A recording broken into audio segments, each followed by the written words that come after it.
Job मामला तो बहुत पहले से चल रहा है इनका।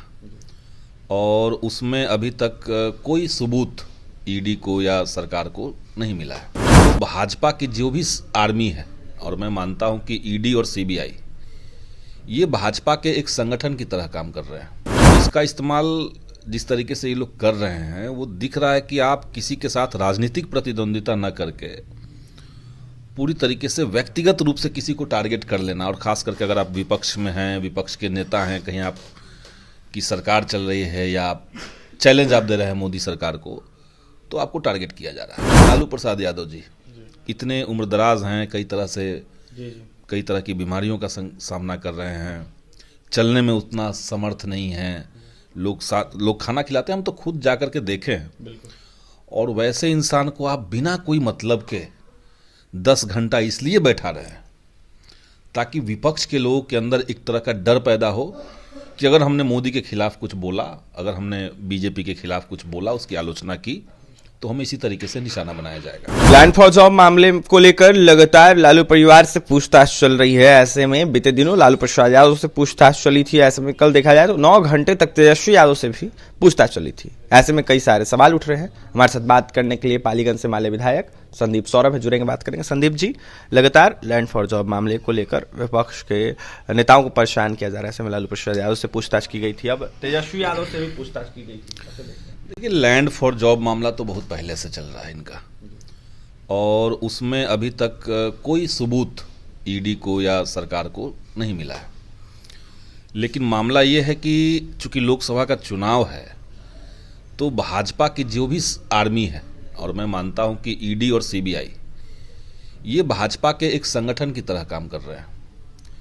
जैसे आरएसएस का संगठन होता है बजरंग दल, विश्व हिंदू परिषद, युवा हिंदू वाहिनी, ये तरह की संगठन जो है, अब उनका 2 संगठन और उसमें जुड़ गया है, ईडी और सीबीआई। और इसका इस्तेमाल जिस तरीके से ये लोग कर रहे हैं वो दिख रहा है कि आप किसी के साथ राजनीतिक प्रतिद्वंदिता न करके पूरी तरीके से व्यक्तिगत रूप से किसी को टारगेट कर लेना, और खास करके अगर आप विपक्ष में हैं, विपक्ष के नेता हैं, कहीं आप की सरकार चल रही है या आप चैलेंज आप दे रहे हैं मोदी सरकार को, तो आपको टारगेट किया जा रहा है। जैसे अभी देखे हमने कि झारखंड के जो सीएम हैं हेमंत सोरेन, उनको लेकर के एकदम माहौल इस तरह से बनाया गया कि वो गायब हो गए, और उन्होंने जबकि मेल किया कि भाई 31 तारीख को हम हाजिर रहेंगे, आपको जो पूछना है पूछिएगा, तो लेकिन टारगेट किया गया, मीडिया में बदनामी करवाई गई। उसी तरीके से हमने देखा कि लालू प्रसाद यादव जी इतने उम्रदराज हैं, कई तरह से कई तरह की बीमारियों का सामना कर रहे हैं, चलने में उतना समर्थ नहीं है, लोग खाना खिलाते हैं, हम तो खुद जा कर के देखे हैं। और वैसे इंसान को आप बिना कोई मतलब के 10 घंटा इसलिए बैठा रहे हैं ताकि विपक्ष के लोगों के अंदर एक तरह का डर पैदा हो कि अगर हमने मोदी के खिलाफ कुछ बोला, अगर हमने बीजेपी के खिलाफ कुछ बोला, उसकी आलोचना की, तो हमें इसी तरीके से निशाना बनाया जाएगा। तो असल में लोकतंत्र को आप भय तंत्र में बदल रहे हैं। जो आपके साथ नहीं है सबको ही जेल में डाल देंगे। तो वही झारखंड में चल रहा है, वही बिहार में चल रहा है, तेजस्वी जी के साथ भी वही इन लोगों ने किया। तो ये तो जनता देख रही है। और जो भाजपा के लोग ये दावा करते हैं कि मोदी अकेले सब पर भारी है, आप देखिए ना, मोदी अकेले कहाँ है। पार्टी के रूप में बिहार में सबको तोड़ ही रहे हैं। उनको बिहार में जीतने के लिए लोग कहते हैं एक अकेला शेर चल रहा है, तो बिहार में उनको पासवान जी भी चाहिए, चिराग पासवान उनको चाहिए, चिराग पासवान के चाचा चाहिए, उनको मांझी जी चाहिए, उनको नीतीश कुमार चाहिए। तो सब जगह तो उनका अलायंस चल ही रहा है। लोग कहते हैं अकेले है, और न केवल संगठनों को और पार्टियों को मिला रहे हैं, बल्कि सत्ता का पूरा तंत्र इनके साथ है। अकेले नहीं है वो, उनके साथ चुनाव आयोग है, उनके साथ ईडी खड़ा है, उनके साथ सीबीआई खड़ा है, उनके साथ जांच एजेंसियां जितनी भी देश के अंदर है, सब उनके कहने पर चल रही है। तो वो अकेले नहीं है, पूरा सत्ता तंत्र को लेकर के इस देश के लोकतांत्रिक ढांचे को कमजोर कर रहे हैं लोग। और ईडी सीबीआई, आपने कहा, अभी कल की बात है, चंडीगढ़ में जो चुनाव हुआ, चंडीगढ़ में जो पार्षदों ने वोट किया अपने मेयर के लिए, तो भाजपा के पास, भाजपा और उसका जो गठबंधन है अकाली दल, उनके पास 16 वोट थे, 16 पार्षद उनके जीते हुए थे। आम आदमी पार्टी और कांग्रेस का मिलाकर के 20 जीते हुए थे। तो ऑब्वियस बात है, बहुत साधारण बात है कि भाई इनका मेयर बनता, 20 लोग जो थे।